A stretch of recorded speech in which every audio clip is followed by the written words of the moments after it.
कल्पना कीजिए कि आप रात में आसमान में तारों को देख रहे हो और ये सोच रहे हो कि आखिर ये एक दूसरे से कितनी दूर हैं और अगर मैं किसी भी तरह इन पर पहुंचूंगा तो तब ये और कितनी दूर हो जाएंगे।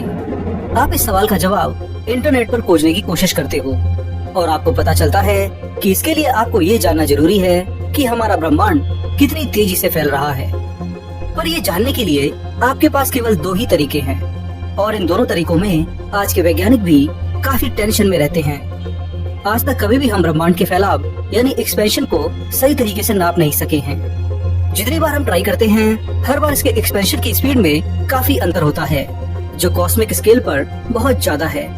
ये एक ऐसा रहस्य बन चुका है जो सभी फिजिसिस्ट और वैज्ञानिकों को परेशान करता आ रहा है।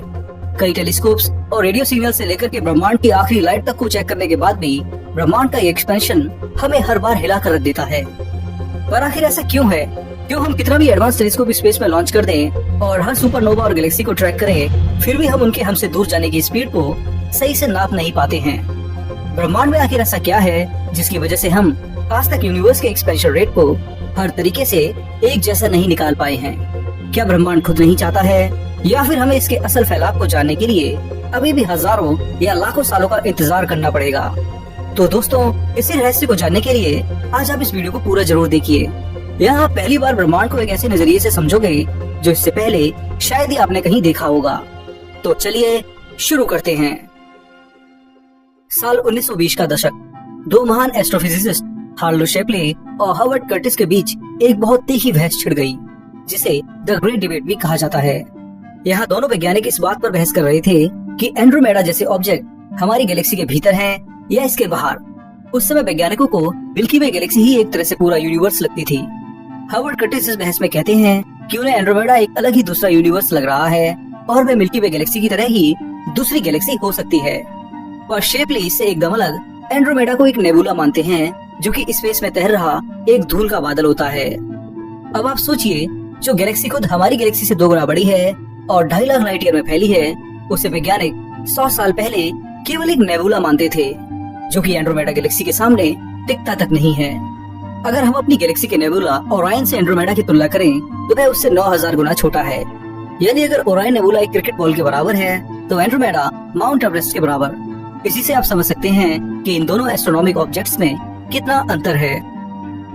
पर उस समय टेलीस्कोप होते हुए भी ये दोनों ऑब्जेक्ट्स रात के आसमान में सेम ही साइज के दिखाई देते थे, जिससे ये कंफ्यूजन पैदा हुआ। वैज्ञानिकों के पास उस समय कोई खास तरीका नहीं था कि वे इनकी पृथ्वी से सटीक दूरी निकालकर इस डिबेट को खत्म करें। पर इस कंफ्यूजन को पहली बार दूर किया महान वैज्ञानिक एडविन हबल ने, जिनके नाम से हबल टेलीस्कोप को जाना जाता है। साल 1924 में उन्होंने एक ऐसे तारे की लगातार ऑब्जर्वेशन की जो एक खास पैटर्न पर ब्राइट और डिम हो रहा था। ये तारे सेफिड वेरिएबल स्टार्स कहे जाते हैं, जो अपने ही आप कुछ टाइम के लिए ब्राइट होते हैं और फिर धीरे धीरे इनकी चमक घटती है और डिम हो जाते हैं। ये पैटर्न कई दिनों से लेकर कई महीनों तक चलता है, पर इन सब का टाइम इंटरवल लगभग सेम ही होता है। इनकी मदद से हम उनके आसपास के तारों की पृथ्वी से दूरी निकाल सकते हैं। ये दूरी काफी हद तक सटीक होती है। तो हबल ने एंड्रोमेडा गैलेक्सी में ऐसे ही एक तारे को खोजा और उसके पैटर्न को पढ़कर उसकी दूरी निकाली। तब पहली बार साल 1924 में पता चला कि एंड्रोमेडा गैलेक्सी वास्तव में हमसे 25 लाख लाइट ईयर दूर है, जो बताता है कि ये मिल्की वे गैलेक्सी की तरह ही एक विशाल गैलेक्सी है और हमारे सबसे नजदीक है। अब जैसे ही एडविन हबल को पता चला कि सेफिड वेरिएबल स्टार से हम विशालकाय ऑब्जेक्ट्स की दूरी को आसानी से निकाल सकते हैं, तब अब उनके मन में सवाल उठा कि हजारों गैलेक्सीज जो इस ब्रह्मांड में दिखाई दे रही हैं, क्या ये एक ही जगह पर टिकी रहती हैं या फिर ये मूव भी करती हैं? क्या हमारा ब्रह्मांड पूरी तरह रुका हुआ है, यानी जो जहाँ है वहाँ रहता है, या फिर ये लगातार एक्सपेंड हो रहा है? हबल को इस सवाल का जवाब इसलिए भी जानना था क्योंकि उस समय आइंस्टाइन ने जनरल रिलेटिविटी की जो थ्योरी दी थी, उसके हिसाब से वो खुद ब्रह्मांड को स्थिर मानते थे। अब हबल ने यह रहस्य जानने के लिए कई गैलेक्सीज के स्पेक्ट्रोग्राफ देखे। ये उन गैलेक्सी से आ रही लाइट को पढ़ने की तरह था। हबल ने देखा कि जो गैलेक्सीज कई करोड़ों लाइट ईयर दूर थी, वह लाल रंग की तरफ शिफ्ट हो रही थी, यानी उनसे आने वाली लाइट का वेवलेंथ बढ़ रहा था। इसे रेड शिफ्ट इफेक्ट कहा जाता है। इससे उन्हें पता चला कि गैलेक्सीज हमसे दूर जा रही हैं। अब हबल को बस एक काम करना था, पहले गैलेक्सीज की दूरी निकालनी थी और फिर रेड शिफ्ट से उनकी स्पीड। इस तरह से हबल ने कई गैलेक्सीज के डेटा को इकट्ठा करके एक ग्राफ बनाया और उस ग्राफ में उन्होंने देखा कि जो गैलेक्सीज हमसे जितनी ज्यादा दूर थी, उनका रेडशिफ्ट भी उतना ही ज्यादा था, जिसका मतलब था कि जितनी दूर गैलेक्सी होगी वह हमसे उतनी ही तेजी से और दूर होती चली जाएगी।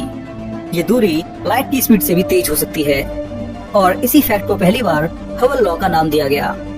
हबल ने अपने इस लॉ के आधार पर ही हबल कांस्टेंट की वैल्यू निकाली, जिससे पहली बार पता चला कि आखिर हमारा ब्रह्मांड कितनी तेज स्पीड से एक्सपेंड हो रहा है। और एडविन हबल को भी ब्रह्मांड ने धोखा दे दिया। उन्होंने जिस तरह से सीफिट तारों की मदद से गैलेक्सीज की डिस्टेंस निकाली थी उसमें काफी एरर थे।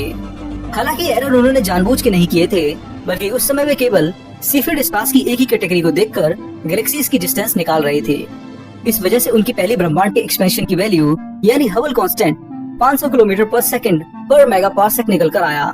ये बहुत ज्यादा एक्सपेंशन रेट था।